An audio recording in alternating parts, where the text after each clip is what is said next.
Yeah, no, I mean, it's you know, come along. And this is a warm welcome to everyone who is out there, has tapped into our very first Science Talks online. A very warm welcome. Just as a lot of other people, we are also converting some of our events to an online format. This is our very first, and we decided to embrace it to the extent that we have listeners joining us from around the world. And our speaker today is sitting in Chennai in India, waiting to be introduced in just a second. But a very warm welcome to everyone who is joining us today. I'm sitting here at Bloxhub, and Sid, as I just mentioned, is sitting in Chennai.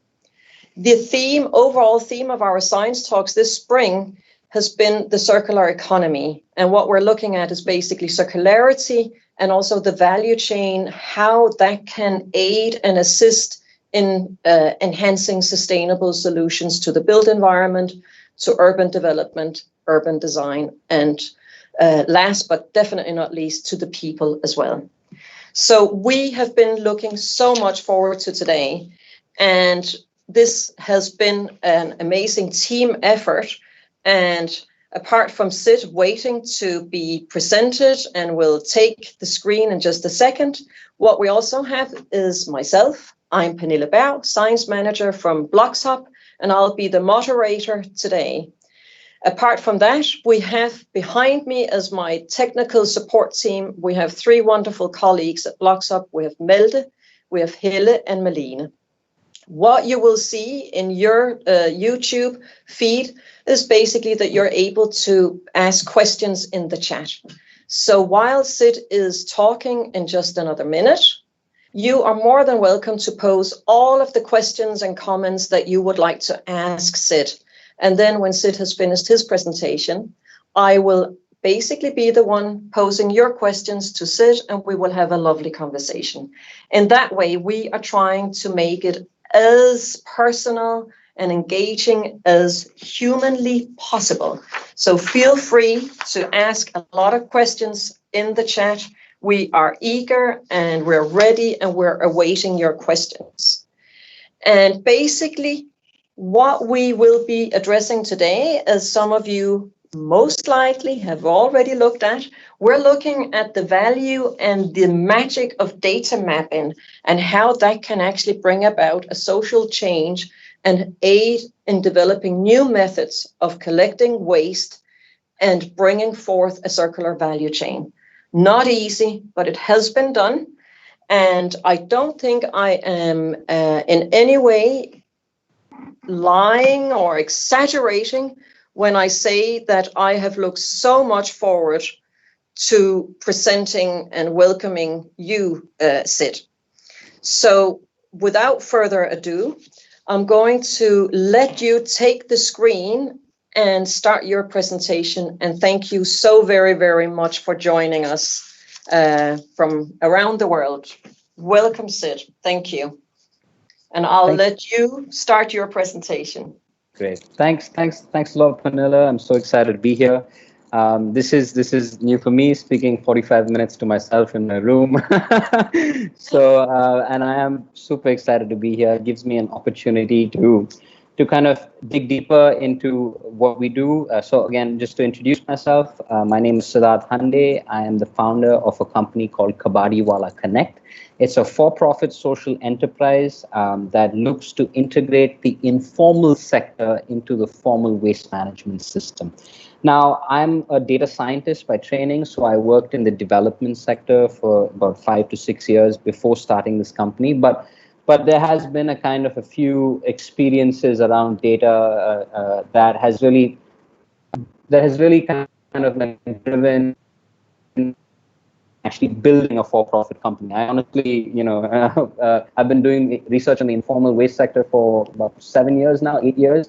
And it was only very recently that I thought, oh, okay, I'm most likely going to do this as a CEO in a company rather than as someone in the university ecosystem or something like that. So, so my presentation today, and I'm just going to get my screen set up. Yeah, I hope everybody can see this. So my presentation today is is termed data-driven development in the global south, the power of maps/mapping. And before we start, I just want to spend a few minutes actually unpacking this word data and maps. And for this kind of unpacking introduction, I'm going to use maps and data interchangeably. So, you think of maps as data with the latitude and longitude, so spatial data. So your presentation is not up yet, Sid. Oh, okay. Can you see now by any chance? Sometimes there is a delay. Something is happening now.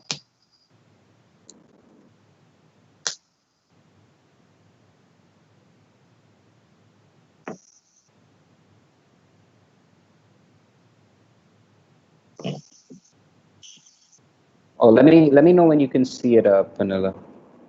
Yeah.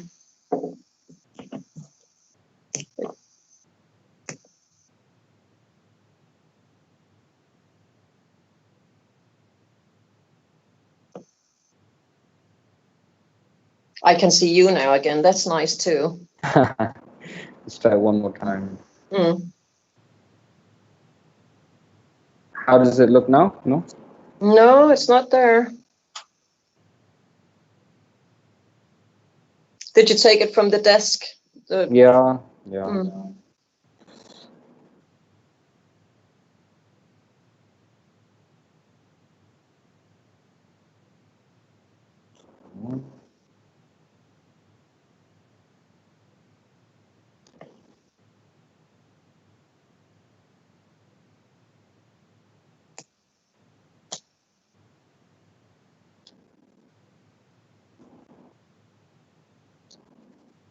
This is one of the things when we've rehearsed. So everyone out there waiting for us, we can say we have rehearsed and it worked during rehearsal just fine. So it'll work in just a second as well, I'm pretty sure.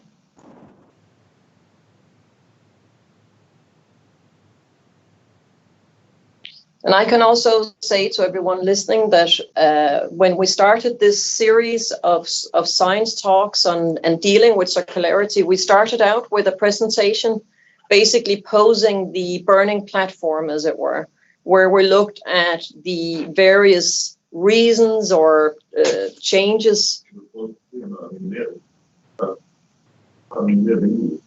Okay, Melde is suggesting maybe if you minimize the window, that could be it. That could be what is happening on your end. Okay. And now? No. We just basically have a black screen. Okay.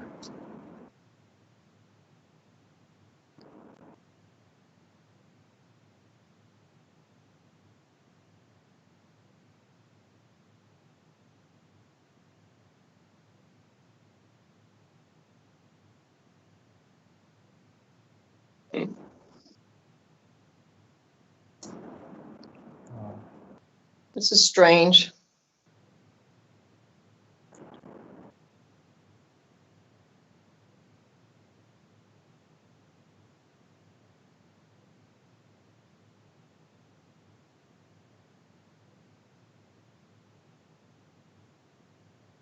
It's coming. Oh, is it? Okay. Yeah. Thumbs up. It's coming.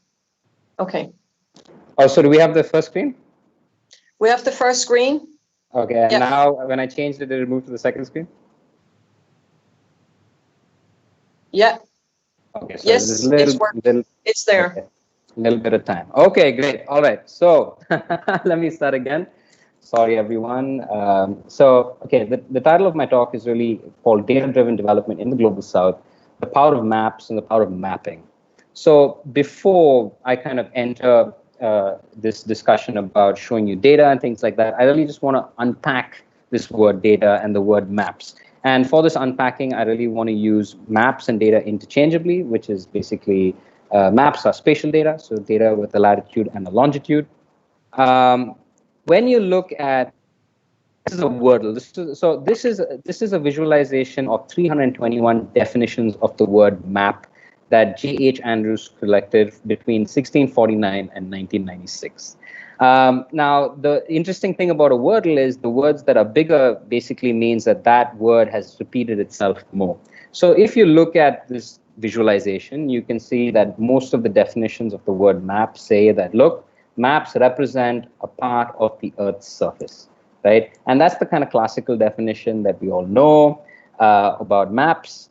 But then the question that you can also ask is, are they just merely representations, right? And the answer is, no, they're not. They're also expressions of power. Just a very simple example. This is a map of India. And what, sorry for interrupting you. Are you, because what I'm receiving is that what we're showing right now is slide 11.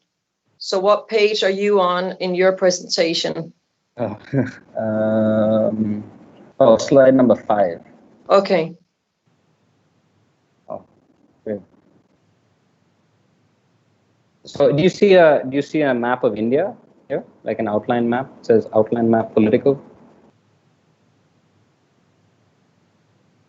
At the moment, I'm being told what is being shown, and apologies to everyone. We will solve it, but they're not seeing a map. Only not slide number 11. Oh, okay.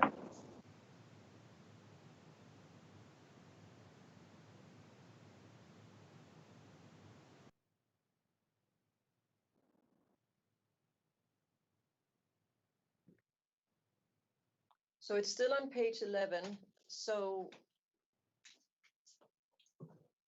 All right, Sid, can you hear me? Yeah. Yeah, you cannot have it full screen while you're doing it. Okay. You have to share your desktop. Okay. And then just show it in like a Maximize window. Okay. Is this working now? Do you?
The next. Yes.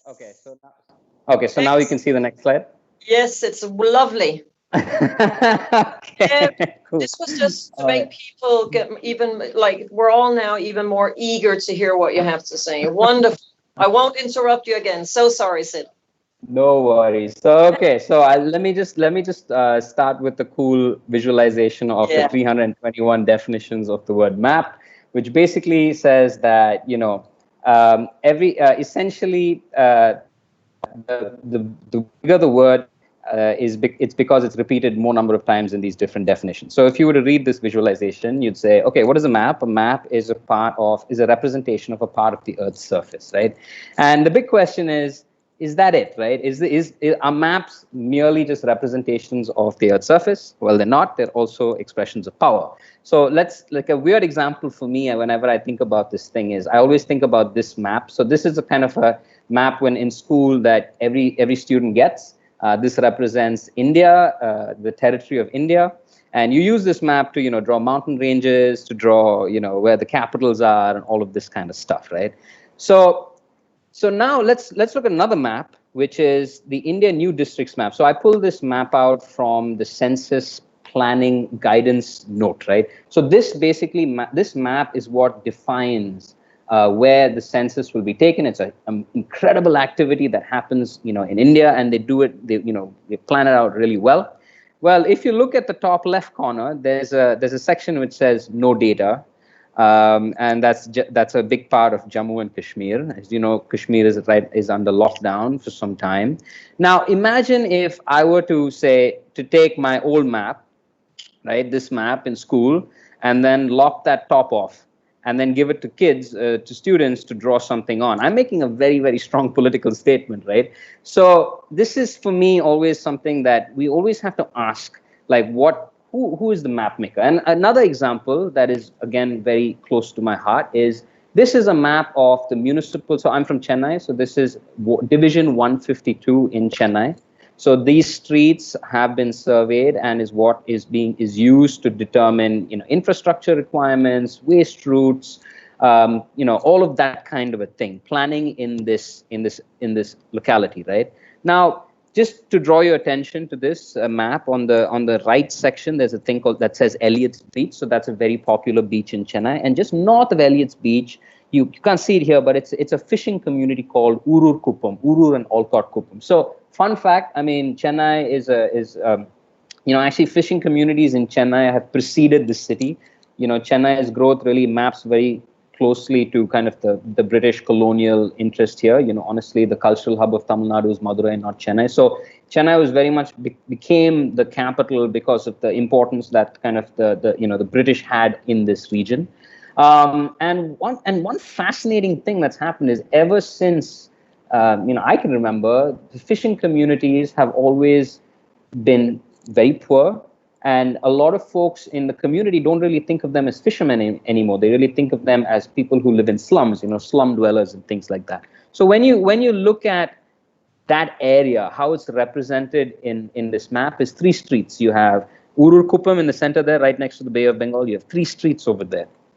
Right, now let's look at those 3 streets on a satellite image. So this is basically Urur Kuppam. If you look at the beach, you actually see a bunch of like boats and all of these kinds of things. Now, we went and mapped the streets there, and we found a heck of a lot more streets than 3 streets. You know what I mean? I think there were over 20 streets. And again, these streets have been laid. They are proper like concrete streets. They have sanitation. They have all of this kind of stuff. And for me, this gap in data is at the heart of this informality discussion that India has. There's a really interesting, quite astonishing fact that 80% of India's work is actually quote unquote informal. And informality, really is the norm. There's a paper that Ananya Roy writes, which says that, she asked the question, why can India ever plan its cities? And it really questions this notion of formal versus informal. So for me, again, just to get into the spirit of what I'm trying to say about data, is we need to read maps as a series of propositions of space. We need to understand the history behind mapping, that in its kind of political and kind of military roots. And I think for me, the best thing we can do with data and maps is that we read it as text, right? So we always think about, who is this person that's writing this? What has been made visible, what has been not made visible by this kind of a thing. And I think that, of course, we all know that, we can all understand that maps and data tend to reflect the views of the dominant class, class in that region. So there's a fantastic book that, says this so much better than I can ever say it. It's called The Power of Maps by Dennis Wood. And I just want to take 3 quotes there that he uses to talk about how mapping and data have been so central in the forming of states. So Wood says, he argues the importance of maps in newly forming states was because officials began to realize that maps helped in giving form to the state. That is, maps had the ability to construct the state. talking about the reason behind newly forming states' fascination with maps. He comments, it's certainly not the map's putative ability to represent a part of the Earth's surface. After all, it was the maps that conjured up borders where none had existed, the maps that summoned unity from chaos, the maps that enrobed the shapeless, and maps that endowed with form what from the beginning had been no more than a dream. So it's really powerful language to talk about how data is an intensely political, subjective act, and how that act has been typically done by those in power, right? And another way that kind of shakes me a little bit is, when I think of Australia, for example, and I think of its, when I studied in geography, I mean, this is what I see, right? These clean lines between these different territories and this governance. I mean, it's so, I don't know, it's so it's so clean. But if you look at a map from another perspective, you have when you look at it from the Aboriginal territories perspective, it just casts a different picture. This is a map that I never, it was never normalized when I grew up. And for people who live in these regions as in indigenous tribes, these boundaries probably matter than other boundaries. You know what I mean? Yeah. So for me, I think that there's this really cool, I consider, counter mapping is like something that I got really excited about when I was in college. So counter mapping, they say, is, mapping against dominant power structures to further seemingly progressive goals. In some cases used as an artifact of protest and resistance to dominant power structures. And again, what also became really cool is when I was in college, I mean, there was this kind of burst of like open source mapping tools and technologies and platforms that have really transformed, the ability of somebody not in power to collect data, to tell a story. You know what I mean? Yeah. And again, for me, I think I love to think of this counter mapping as a kind of a continuous process. It's embedded in a social context, leveraged strategically. It's something that's dynamic, it's political, it's participatory, all of these kinds of things. And for me, again, a powerful visual is, what that's meant is that this was kind of the old mapper, the mapper back in the day, the mapper who, kind of like surveyed my country, things like that. And these are the new mappers, right? These are the new mappers, the progressives who want to change something, who want to collect data to tell a story and things like that. So that's kind of my experience, honestly, with the power of data and the power of maps and the power of mapping. And I want to kind of like maybe tell two stories around this. The first story is something we call community mapping in Urur and Walcott Kuppam, so that fishing community that I was talking about in the beginning. And then the second, of course, is Kabadiwalla Connect, right? The work that we do in Kabadiwalla Connect. So again, to start from zero, I think what I need to establish is the context in which we did this community mapping. What were we trying to achieve? And basically, my journey of community mapping in this fishing community started with this protest. I was doing my master's, and I was looking for a master's thesis to write about. I was studying environment, a master's in environment. And in my city at that time, this is in 2010, there was a big flyover that was proposed that connected, between, I think it was 20 kilometers or something like that, from it was going to start basically just north of the Urur and Walcott fishing community, and it was going to go all the way down. If they wanted to put it in the water, that kind of a thing. And one of the things that they had said through this project is they wanted to displace 14 slums. So basically what they had said was, in that proposal, was this fishing community was not a fishing community. It was a slum. And we have a place in the inside Chennai where we can rehabilitate all of these folks. They're going to be better off if they were there, etc., etc., etc. So for me, what I really wanted to look at was, who are the different folks that were kind of like working on this. And me and a few kind of like folks from that community started talking about, okay, they're calling us slums. But we're not a slum, we're a fishing community. What can we do to tell the world that we are a fishing community and not a slum? Right? And one of the things that we realized is like, okay, let's create data on use this land, because we realized that there was this particular legislation called the Coastal Regulatory Zone legislation, which granted traditional fishermen the right to live next to the ocean, because they had boats there. They had to, that all their economic activity was around and the proximity to the ocean, right? So what we started doing was we said, okay, but that's not. So let's see if we can claim that we are traditional fishermen. So what we started doing was we took a very, we printed out these images, and we worked with the fishing community there to map what they used the different areas of the beach for.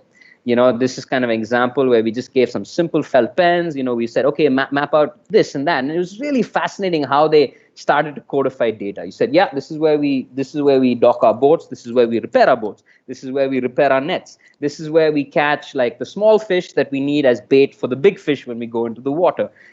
All sorts of data sets emerged that kind of codified how they were using this strip of land next to the beach for economic activity. They created their own templates, and it looks kind of like a children's activity, but it's really powerful, because what we were able to do is we were able to generate data that actually then the community could go and counter this narrative of displacement. We basically broke it down into three things. We said we looked at, okay, what is the region of Uru Rolcott community and who are the main actors in this community? What are the social places that we have? So, for example, there's a map that shows, yeah, we play football here, we play hockey here, we skateboard here, things like that. This is a map that shows some problems. Here's some sewage, here's this, here's that. And this is a map that actually shows like the use of the coastline for the different activities that we have. So for me, what I get, again, I'm very proud of this activity, because what I did in this was I worked with this guy over here, Saravana, who was the main point of contact in the community. And we just basically kind of aligned on some simple tools to collect spatial information. Now, and you should really read this article in Mongo Bay, where now he's actually taken that mapping activity and he wants to do it for all like 600 communities on his coastline. And he's become so successful, he's found his way to integrate his data into the National Coastal Zone, planning meeting. So it's really a really amazing example of like a bottom-up approach of like pushing data to protect a particular context, to protect the rights of the fishing community to stay in those areas. Now, I just want to be clear, like the data made a lot of sense because we had a clear mission and there was also an interesting moment, right? So the mission really was we wanted to collect data to help them claim traditional rights from this piece of legislation. And the moment that really like kind of catalyzed it was this elevated expressway that was coming in and all of this kind of like press around it, right? So that's kind of one story that is really, for me, like a big deal. It shows that it's really important to kind of understand what are you collecting data for? Is it, what is it? Who is it impacting? What do you want to do with it? And then it makes it actually the data collection aspect is not a very technical thing. There's so much social context that goes behind collecting good data. Okay. Second story, again, which I consider a counter mapping activity, is the informal sector mapping that I did in Chennai, right? Which is to map the informal supply chain in Chennai. I did it. We did it 5 years ago, actually, and then the company that we built was based on the learnings of that data collection. But again, the context is so important. So let me kind of try to bring the first layer of like why I wanted to map the informal sector in Chennai. And the part one is really this youth group that I was a part of called Reclaim Our Beaches when I was in college, right? Youth group, idea was to keep the beaches clean. And the way we wanted to do it was to organize cleanups. Once a week, every Saturday, we put up a group on Facebook, and we became super popular. We're getting 100, 150, 200 volunteers every Saturday come and pick up. It was a great activity. We felt so good when we were cleaning up this beach. We did a whole bunch of things. I think for me, one of the coolest moments was we went to the estuary next to Uru Rolcott Kuppam and we removed the waste from there. And a few weeks later, we had mangrove saplings kind of like start growing. That was kind of amazing. But here's the problem though. We quickly started having a chat and we said, okay, this cleanup that we're doing, where does that waste go? And that waste goes to two dump sites, official dump sites that Chennai has, Palikarnai and Kudangyur. And both of these places are actually marshlands. Now, marshlands are extremely important ecological zones. They have incredible wildlife that come and visit them.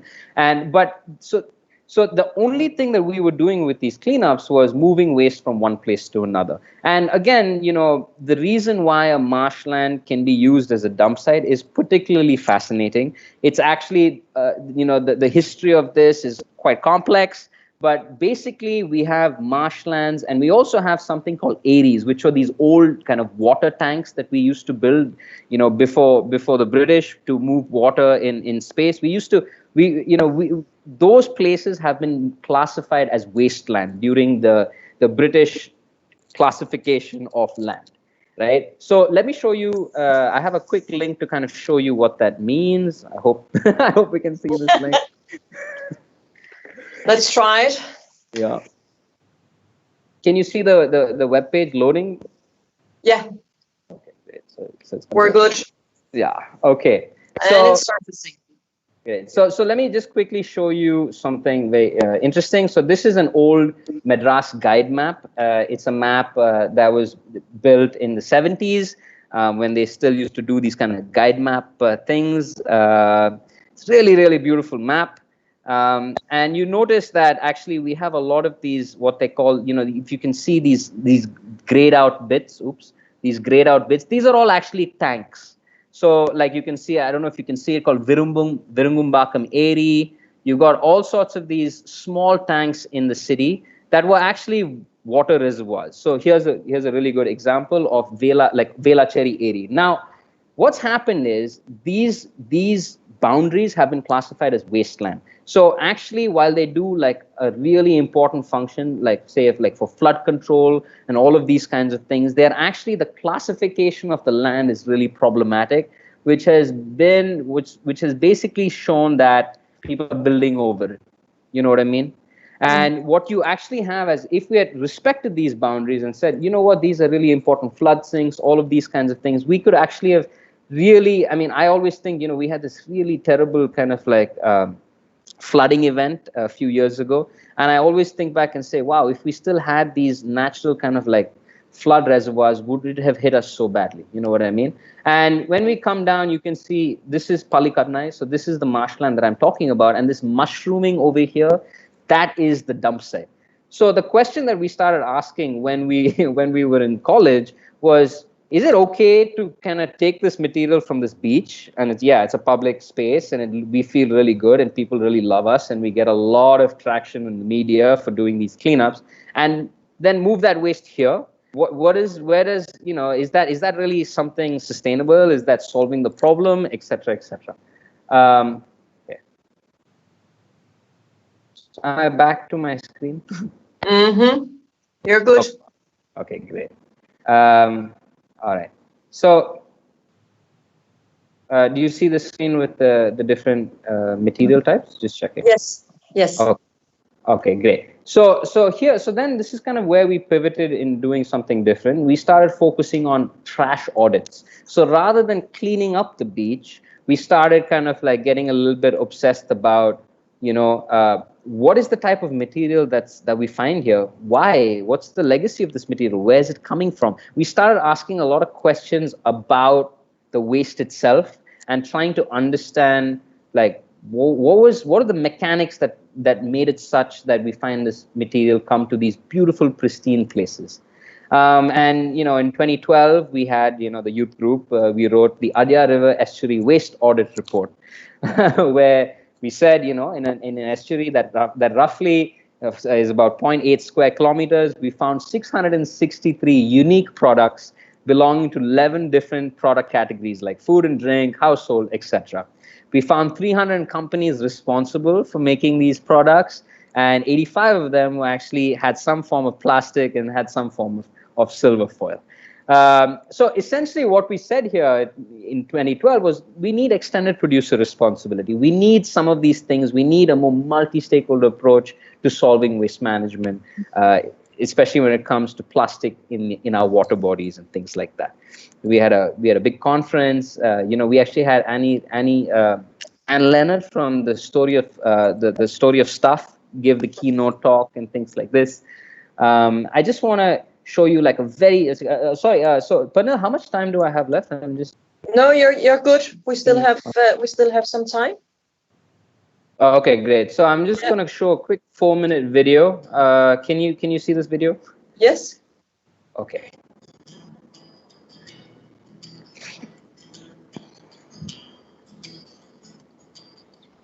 So when we see the beach as a problem, they will say we're trying to solve the problem of a dirty beach. That is not the problem. You can't solve the problem of a dirty beach. Because if you go around trying to solve the problem of a dirty beach, you're going to clean up this place. This is what we did. But that does not solve the problem of a dirty beach for two reasons. One, of course, it transfers this problem somewhere else. So solving it. Second, you're not addressing the fact that the waste is coming. Where do you think the thermocol came from? So அப்போ இந்த thermocol அங்க போனதுக்கு அப்புறம் மழை அடிக்கும் போது தண்ணியோட ஓடி எல்லா நீருமே கடந்து தான் வந்து சேரும் கட்சியில சர்ஃபேஸ்ல இருந்து. ஸோ அது தண்ணியோட ஓட்டத்தோட அடையாறு ஆறுக்கு வரும்.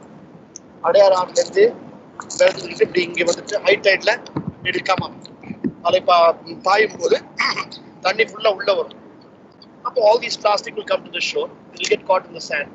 The water recedes, the plastic stays there. That is the way in which the sea answers our pollution. So this in the meeting la vande குப்பையை எடுத்து குப்பை க்ளீன் பண்றதுக்கு அர்த்தமே இல்ல. அடுத்த வாட்டி உங்களை குப்பை க்ளீன் பண்ண கொடுத்தா அது தலையிலே இருந்து குப்பையை கொண்டு வந்து meaningless activity. It's just to emphasize to you that this activity is meaningless and to invite you to join the effort of Reclaim Our Beaches in trying to find out what would be a meaningful activity.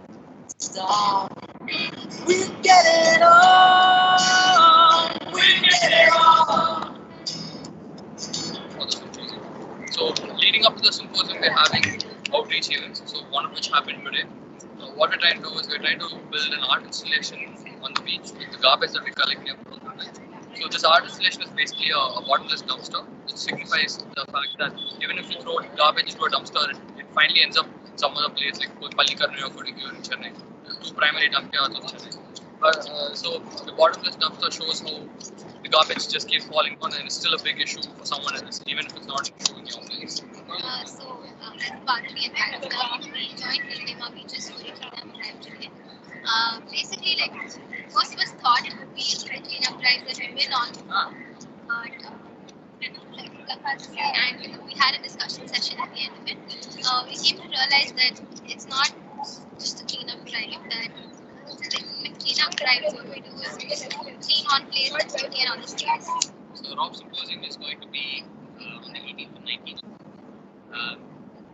The main kind of focus of what we're trying to do is how do you get young people to have start doing critical interventions in the issue of waste, and beyond this whole cleanup on Environment Day or cleanup day for credits for all that kind of stuff. How do you get young people to come in and really critically engage with the issue of waste and the kind of depth of these issues, from its kind of social prejudices, spatial prejudices. How do you get young people to engage with that? And that's what the symposium is going to be about. It's going to feature a whole bunch of expert speakers. Okay. So just check, are we back on the slide? We are indeed. Okay, great. So I hope you saw that video, but essentially, so there was a very powerful statement that Nityanand Jayaraman made, the first guy who was talking to those kids, was, so what is a meaningful activity? And that was really critical to me. And it was really during this time that, when we were doing these cleanups, we always saw waste pickers come in to the beach looking for certain kind of material. And for me, that really, I got very interested in why are they picking up this and not that? Who are they selling it to? What's going on?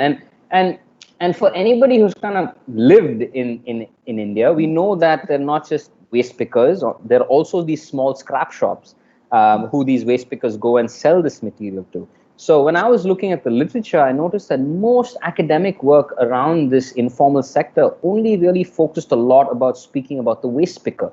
There was no real focus on on the supply chain, like, so who does the waste picker sell to? What happens there? Then where does the material go? What happens there? Where does it end? You know what I mean? And that was something that I wanted to understand. And it's something that, I guess, from a data lens, I wanted to quantify. So what is the ecosystem of the informal sector in Chennai, right? And that kind of leads me to part 2, which is Kabadiwalla Connect. In 2014, I was really lucky through a series of random events, honestly. I won a grant of 50,000 Swiss francs, and it was a proposal to map who these waste pickers were selling to and who they were. And the initial proposal was like, okay, can we help households connect to these guys so that at least their recyclable waste is not going to Palikarnai, right? So maybe what we can do is make sure all the recyclable waste goes to these guys. We'll build a simple information service. Somebody can go online, find their smallest, their closest scrap shop, go in, sell their recyclables. That would be cool. And again, the proposal, I really thought, I was like, okay, I'm collecting this data to do a PhD. You know what I mean? I said, this is a great data set. There's a lack of data in this space. I could use that for that. Anyway, so we had a follow-on grant from the World Bank, and again, which really was the key element to finish our very detailed mapping of Chennai. And what we wound up was actually the first, at least from my perspective, my knowledge, to be honest, the first ever census of the informal sector in Chennai. So which means we walked every street, we found every shop that we could, we asked them a detailed set of questions about how they did business, where the material went, et cetera, et cetera. And for us, like, there was some key statistics there that were just fascinating. So in Chennai, for example, just a city of 8 million people, there are 2,000 small scrap shops, what we call level 1 aggregators, whose basic feedstock comes from waste pickers and guys on tricycles. Then there are 200 larger aggregators, also informal, that buy from these 2,000 scrap shops, which then facilitate that material, depending on the type of material, into informal processing or formal processing. Now, something that we had a sense of, there's a lot of literature that says, they take care of so much volume, but we came up with a number which was kind of amazing. So basically, when we surveyed the informal sector in 2015, we found that over 24% of the recyclable waste that the city generates is already sourced back by the informal sector. That's 130,000 tons a year of paper, plastic, glass, and metal. We found actually that most of them wanted to do more. They were willing to go and collect from a household. They had smartphones and feature phones and things like that was so critical to do business. And again, I think one of the things that we really drove was a different kind of a heuristic of the informal sector. So while previously there was only the heuristic of a waste picker, right? So somebody who's in the ultra poor category, who is really struggling day by day to get money to buy a meal. That was one kind of stakeholder that was well known. But then we created a stakeholder of a small scrap shop. So this is a guy who makes, much more money. He's like an Uber driver almost. He's like a micro entrepreneur. He's much more resilient. We completely define this new stakeholder. And we also define another stakeholder, which is the large aggregator, who are typically much more specialized in what they did. So that is, they only work with one type of material. They had really, honestly, incredible resilience and resources for working capital and all of that. And by the way, they're all informal. So I won't show you a video about the characterizations of the informal sector. We'll move on. Just to quickly go through some of the statistics. So again, a large aggregator makes around $12,000 of revenue per month. So they are not in the ultra poor category. And this is kind of the map that we wound up with actually in Chennai of the informal sector. And what was cool here, and I think what is really powerful, is that this map just shows that there's infrastructure to be tapped into. And we are finding ourselves now in a moment, actually, as Kabadiwalla Connect. We were doing all of this research, and we a few years ago, when this whole issue of marine plastic pollution blew up, we found ourselves in really uncharted territory.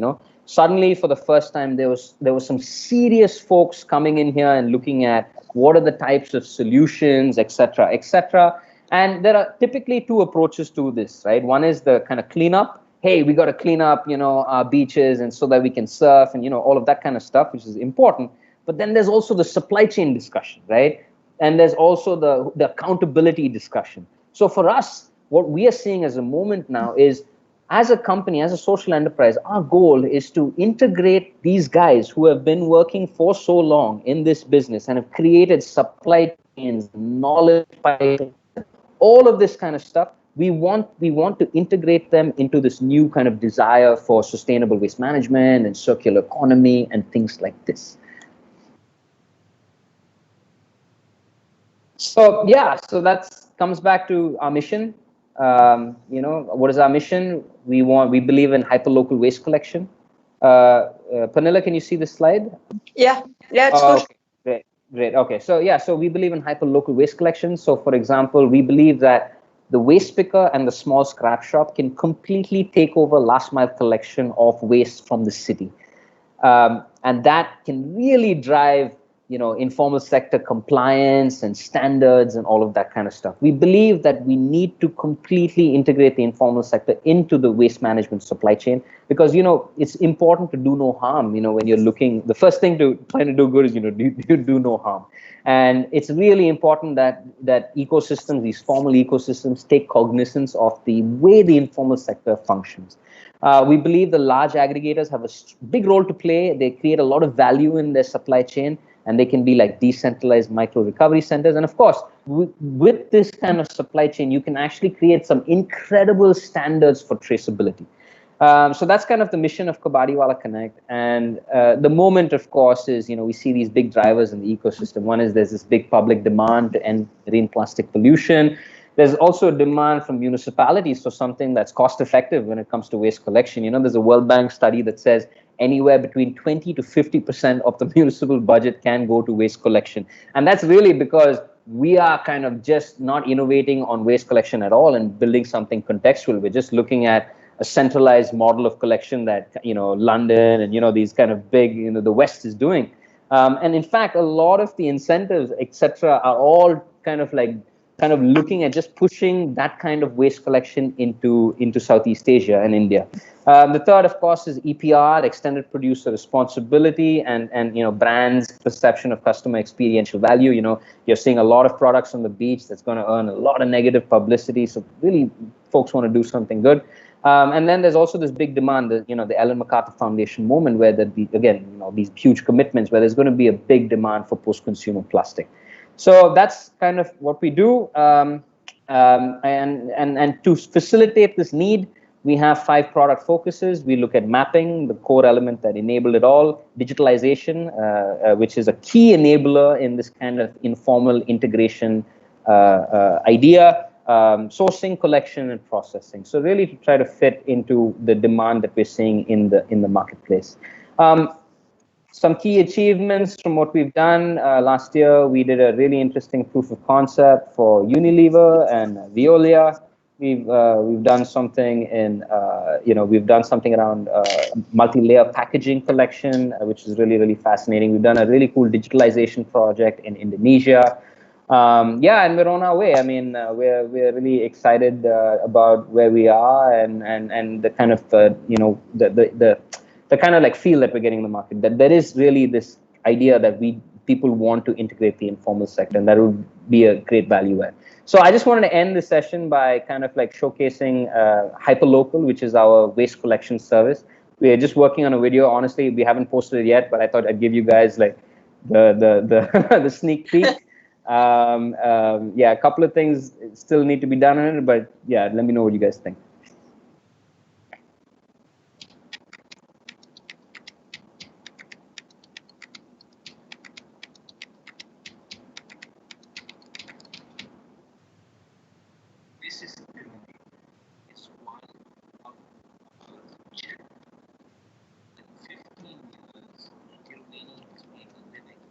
The sound is very low. Oh, yeah, it is. Yeah. This has resulted in a thriving ecosystem collections. Kabadiwalla Connect's research estimates that this informal ecosystem helps urban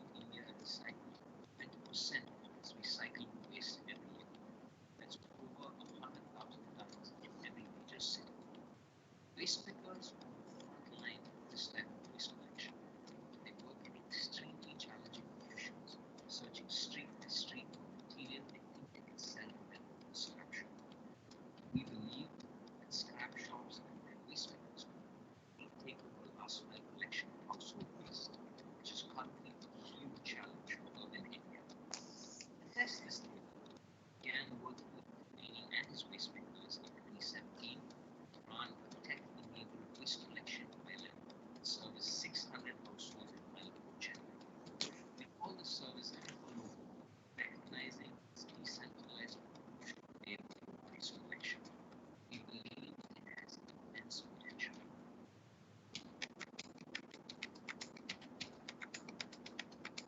What excites us the most is that it recognizes scrap shops like Pernille's as key stakeholders in the ecosystem, and it can help promote rapid improvements in informal. You can actually talk over it, Sid, if you want to say like basically what you're showing us, because we can't hear it, but you're basically, if you could, it kind of shows the ecosystem from the waste collector to the small scrap shop to the large aggregator. If I understood correctly what was going on. Yeah, so basically it's kind of like, I mean, that's why I guess we have to work on the video, but the shots are basically a kind of like a way to show that, look, if you get scrap shops and waste pickers to do collection, it's going to be cheaper. It's going to be super inclusive. And, you know, it's going to like reduce a lot of like greenhouse gases, because you don't need big diesel trucks coming from transfer stations to collect. You actually have aggregation points in a neighborhood. And that's so unique. That's unique to the way this supply chain has been developed. So yeah, apologies for the sound on that, but we're going to post it pretty soon on our website. But I think it's absolutely amazing, and I'm getting a text that we should log in and out again. Okay. So what we'll do is I'll just I'll reconnect and we'll meet up.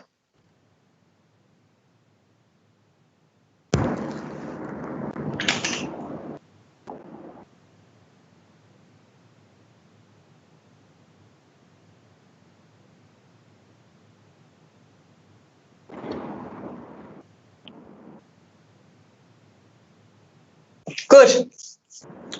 I'm getting thumbs up again. Alrighty. Excellent. No, I think this is part of and kudos to a brilliant and absolutely formidable presentation. You know, if you could hear the clapping from us all, it was really fascinating. And going back to where we really started, when you're talking about the trash audit, because if we're bringing it into the circular value chain, this is a lot of what we're all talking about in terms of the material mapping and knowing what it is we're sourcing. But you and I, we had a conversation a few weeks ago, and what you pointed out, and I thought that came across in your video extremely well, is this is quite also a dangerous job. I mean, these people that are collecting the waste, they don't know when they pick it up to begin with whether this is safe or hazardous waste, right? Yeah, absolutely. I mean, you know, this is, you know, sometimes I always have to bring it back to a point that this is a productive system, but it's a really exploited ecosystem. So one thing that I really like to say is, like, you know, the story of the informal waste sector is not a poverty narrative, it's an exploitation narrative. There is a lot of volume, there's all of that kind of stuff, but it's by no means rosy. And there are some, you know, you see terrible things. I mean, honestly, yeah, things that just should not happen in 2020. Let's put it this way. No, and one of the things that I was also wondering was the power of digitization. Basically what is the unique ability that what you're doing is that power of digitization is then empowering the informal sector. Absolutely. I mean, digitalization, I think, you know, at least what we've seen is one of the most powerful tools. Like, you know, even the marketplace right now, you have these big folks who are incentivizing recycling. And there's just no solution that provides any kind of upstream traceability and transparency. So, for us, digitalization starts with a point of sale device, that a POS device that we put into these small scrap shops, which allow us to understand when a waste picker is coming, what volume. You can do a whole bunch of things of making sure that they're being paid the fair price. You can drive so much compliance and so much better behavior through the act of digitalization. Yes. And I thought that the last one of you had the merging of circles in terms of the informal sector, where you're showing that it has to be that merger of the various part of the value chain. I was wondering how is that is kind of the next step as I see it, in terms of, because we talked about it, the decentralization versus the centralization. Yeah. And yeah, absolutely. Yeah, sorry. Go ahead. Sorry. No, that's okay. What I was just thinking was, what is the next step? How are you going to, what does it take to make sure that part of the decentralized informal sector then becomes part of the value chain in order to ensure those improved living standards and empowerment? Yeah, I think so. For us, from a company's perspective, what we're trying to prove. So for the last 2 years, we've had this collection service that's worked only on plastic, right? Now, one of the big things that we're looking forward to is actually developing this to capture the entire municipal feedstock.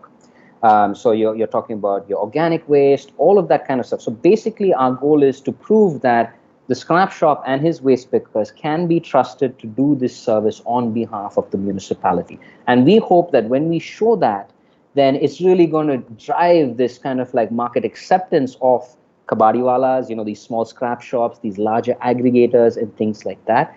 Because at the end of the day, what's, again, really fascinating, what the informal sector has in its advantage is a decentralized supply chain. So if I were to organize collection, I can bring down the operational cost of collection by at least 20% because of the method of aggregation across the pipeline. So I think that combining that economic fact with this proof of concept is something that we need to see, the market needs to see right now. So that's kind of where we are looking to focus our efforts in.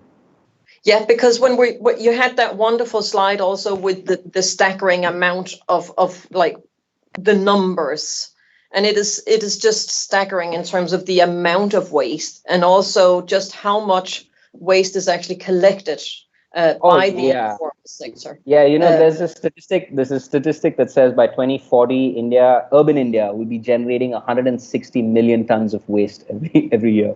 So but imagine if that waste is, so what we have working is 50 to 60% of that is organic waste. So it could be composted. There is a really fascinating case for the circular economy and deriving value from these materials post-consumption. And when you think of the pipeline, it's actually quite mature. It will cost a heck of a lot less to get single stream pipelines in India if you work with the informal sector than what it would cost in Europe, where you have to put another bin and you have to do all of those kinds of things. You know what I mean? So yes. There's also an advantage here for circular economy innovation. So, I feel, when I get very excited, I really feel that this supply chain is so poised to kind of make a statement about circular economy and translate that same value into agriculture, into, so many other kind of supply chains. So that's really because there is an agility in what you're able to do, because basically when you're talking about the material auditing, you are coding, you are basically, what is happening here is that the waste is being segregated and labeled as it's being collected. So, basically the digitization is also an amazing enabler to give credibility to the waste collection. Absolutely. And, again, so I just come back to this point of like contextual solutions. You know what I mean?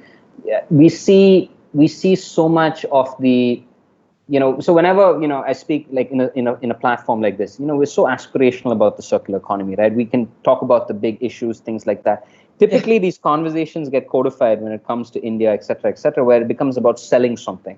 And one of the big things that we see in circular economy is bioplastic, right?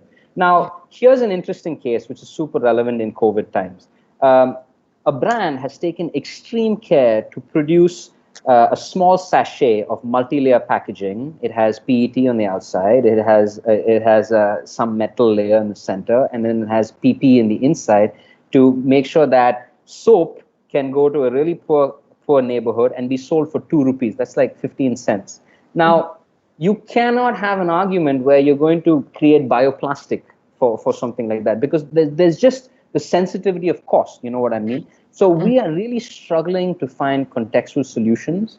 And I think that, again, what we're trying to do here is to just kind of like raise the roof a little bit and say, guys, you know, this is unique. This is something different. This points to contextual solutions. Circular economy is a great narrative to build, you know, these inclusivity kind of ideas. But at the end of the day, I think the sustainable development goals are really the kind of ultimate kind of like heuristic, right? When we look at applying anything or changing anything. Yeah. Because if we're tapping into that theme, because it's not, this is exactly the sustainable development goals. What you're also doing is not only improving livelihoods and tapping into the entire sustainability agenda, but you're also creating new forms of partnerships. Yeah, very true. I mean, it's essentially private sector. It's completely unregulated. We need to find a way to develop something that works for everything. And so it's a fun challenge. And again, 80% of India is informal. So that is a fascinating, ridiculous statistic. It's unfathomable when we sit in a highly formal and formalized country to fathom. It's a very good point. Yeah. So one of the things that I was wondering about, and also from basically listening to your presentation, and you've worked with some of the big international companies, but what is the next step, for example, for Lego to source the materials? Is that part also of the cross-country collaboration to expand that circular value chain? Yeah, absolutely. I think that brands, you know, one of the big kind of like drivers of this kind of interest in waste management has come from brands and these big commitments they have made. And we're at a point now where, you know, to hit your targets in 2025, it's kind of proof of concept time. So, you know, we see all sorts of folks interested in different kind of sourcing pilots, in collection pilots and things like that. Ultimately, we do hope that we can get, you know, interest from different folks to see if they can source different material, or if they already have supply chains, if we can support them in digitalization and compliance and the integration of informal and formal. One of the things that we're really excited about is, you know, one way that this could go is for brands to come together and create a producer responsibility organization and bring a lot of private sector capital into managing waste at a city level, right? In partnership with the municipality and things like that. So we are hoping actually that we create this kind of model with our collection where a lot of folks come together to incentivize and develop this kind of collection service, because it's really valuable for brands who want the particular material streams to say that, you know, it is certified post-consumer waste, but also they want to handle the situation in a more holistic perspective, right? You don't want brands to come and say, I only want MLP, I want this, I want that, but rather you want to come together and say, okay, it's the most efficient, the cheapest solution. We all come together to organize collection, and then that volume we got to figure out where it's going to go. Yeah, because that was exactly one of the things I'd also jotted down as part of what I thought was really interesting was the responsibility in the producer. So basically, what part of what you're raising is that there is value in post-consumption materials. But then tying it into the next loop of production, that responsibility with the producers to actually to source that material is the next step, as I would see it. Absolutely, and again, you know, they've made some amazing commitments. Actually, a lot of brands and more coming together. So it's really about now demonstration time. So that's again super exciting. It's extremely exciting. I've put up the slide that if we have anyone listening from near and far, if there's any question, it's time to type the questions in the chat, and I will be served the questions, and then I can pose them to you as well. And while that may be happening, I was thinking in terms again the data maps, the way you talked about that it is like a text, and all the layers that are in various narratives. What we also talked about when we met is the narrative that we project to the circular value chain, depending on where we're from, where we're sitting. So the value chain that we talk about it in one sense from a very highly regulated, formalized society is in Denmark. And as you're saying, 80% in India, actually the informal sector constitutes 80% of what goes on. So the value chain, the circular value chain, if you look at that as a text as well, just as you brought about the metaphor for the maps. Yeah. Oh yeah, that makes a lot of sense. I mean, again, I think that there is a huge problem with context, and circular economy, just like the narrative behind that, just flips depending on where you're going or depending on the audience and things like that.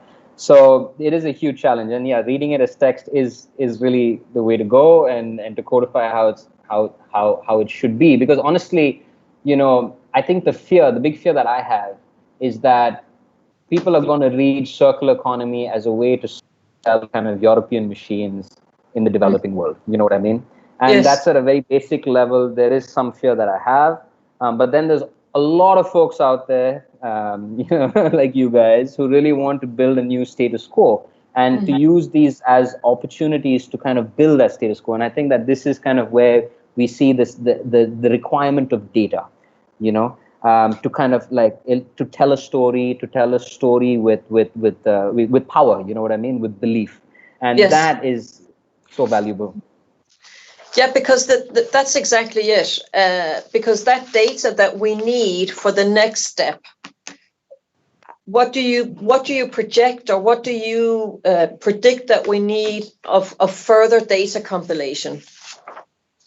Oh, I mean, I think supply chains, again, coming back to like when you talk about COVID times, I think that we really need to understand supply chains and the actors in these supply chains.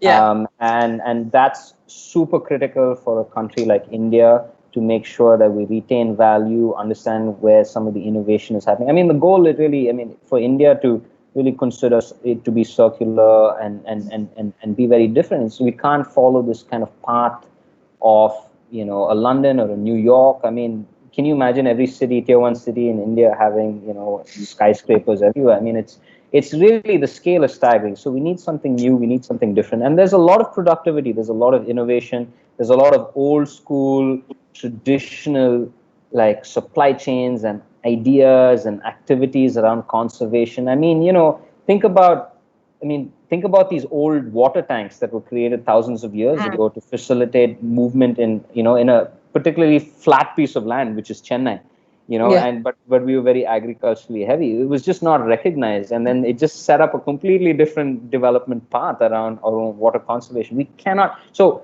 data has to tell these old stories with a kind of a lens to the future. You know what I mean? So we Yes. need to understand these tanks being filled up with property and buildings, so that we can look at the peri-urban and say, okay, let's do something different there. Let's plan differently. Let's do something different.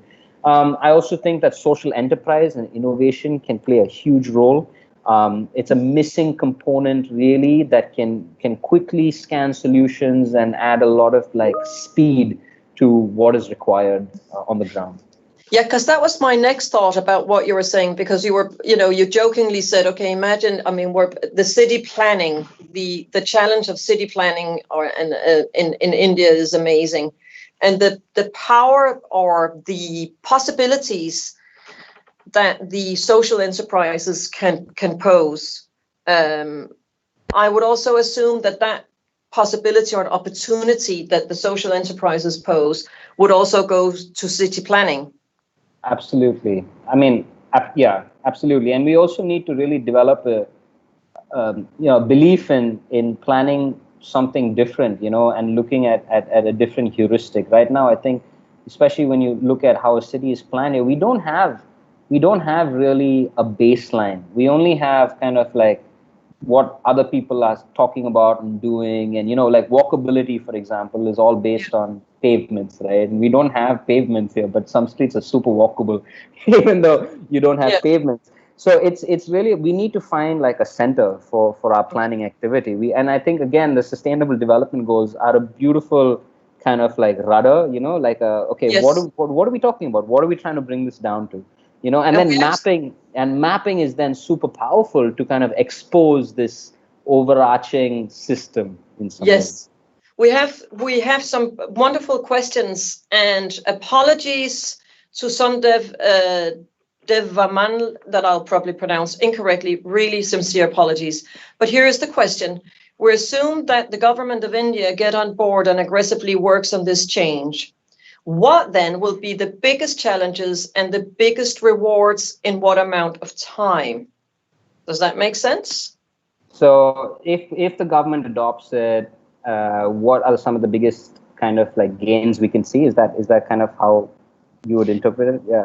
I'll interpret it that given the premise that the government of India will get on board and actually work aggressively on this change, then what will be the greatest challenges to make the change happen? And once they're overcome, what will be the biggest rewards? Yeah. That's an interesting question because, it's a great question. Yeah, he's also a really close buddy of mine. So, yeah. So you can pronounce his name correctly. Somdev, yeah. So let's call him Som. Let's call him Som, actually. Yeah. So basically, one of the things that we see here is like this particular narrative of development, right? And I think a lot of India's positioning around urban planning and development in general is this kind of, again, this poverty narrative, right? Oh, we don't have this, or we don't have that. Our modernity is tied to, getting flyovers and this, that. That actually appeals to a larger system, of how development projects get financed and all of these kinds of things. So I think that it's super, it's like, when you need scale and infrastructure and things like that, you need a lot of the old folks, you need the World Banks, you need all of these guys to come together to really agree on like, okay, what are we going to scale? And I think that's going to be one of the biggest challenges, to say that, we don't need the skyscrapers, we don't need these big, we need what's relevant. And I think that is a big challenge, but honestly, I think a big challenge is to get the government to support it as well. You know what I mean? Yes. Assuming we get that, then we have to convince the larger ecosystem that this is unique, and I think that's just the biggest challenge of contextual. And in these kind of cases, you need bottom up and you need top down. So it's really again the mapping that becomes very valuable here. What is it now? What is weak? We need a lot of consensus around this. And I think, again, that's probably one of the most important things. Like, what do we all agree to is the right circular economy approach in India? What do we all agree to is the right circular economy approach in Colombia, in Jakarta, in Semarang? We need these local discussions, we need these local baselines of what is already there. And again, this is when this whole idea of it's never been easier to collect mapping data comes into practice. It's actually never been easier for folks in communities to get together and do citizen science and collect data for themselves on behalf of others. So I'm really hoping that things like OpenStreetMap and all of these open source data, bases come together to also maybe add a lot of value. So that's so that would also be part of what you would see as the biggest rewards, or is that overcoming the challenges and now we want to go to the rewards bit? Well, rewards, is very clear. Like, when you look at waste collection, it's like eliminating, $100 million worth of diesel that you have to buy to do collection because it's happening on battery operated tricycles, and things like that. So you're looking at some serious gains. And again, you have to map the rewards again to your sustainable development goals and see what is really appropriate in whatever you're trying to do, whether it's a supply chain integration or whatever it is. Yes. We have another question. It's from Ms. Lara. I love the maps background. Have you published on, or can you recommend any articles on this besides the Power of Maps book, particularly in relation to digital data maps for social action? Sure, yeah, I actually have a few, but maybe Pernille, I'll send you a small list that we could, I don't have it on the top of my head.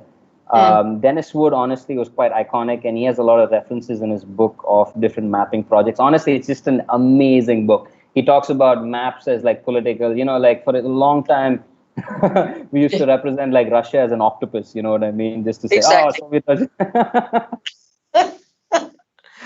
Soviet Russia. I'm just yeah, that would be great, because what we can share that as an update after during next week. We can post an update from our conversation here today and your wonderful presentation.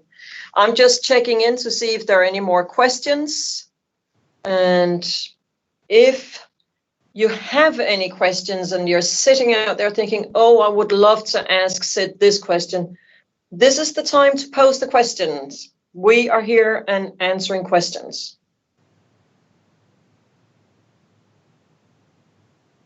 And I am getting one. This is wonderful. And thank you to everyone out there listening and participating. We don't have any more questions, so I think this is the time for me to literally say not only thank you to you, Sid, for doing this, but thank you to everyone joining us, and we can't wait to see you again. We're back, Science Talks Live on the 4th of June, but for now, really thank you so very much, everyone. And to you, Sid, an amazing, huge thank you. Thank you very, very much. Thanks, Pernille. This is a lot of fun. Thanks, everyone. Have a good weekend. Thank you. And take care.